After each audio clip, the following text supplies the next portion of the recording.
Hello everyone, so if you want to insert an SD card into your Xiaomi Redmi 13, first of all make sure that you have your SIM ejection tool. You can find it in the box to your phone and both of the SIM cards. So now grab your phone, locate your SIM tray. On this model it's right here on the left side of your phone.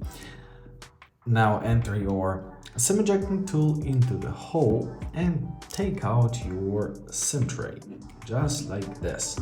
Now grab your first card, insert it in the slot for the first SIM card. Right here, it will make this little pleasant click.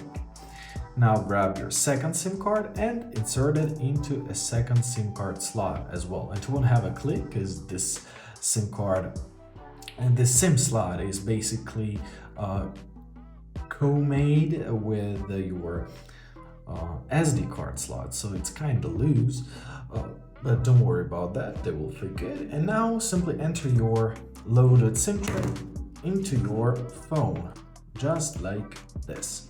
And basically that's it. As you see, it's already detected both of the SIM cards, and I hope this video is helpful. Thank you so much for watching and have a great day.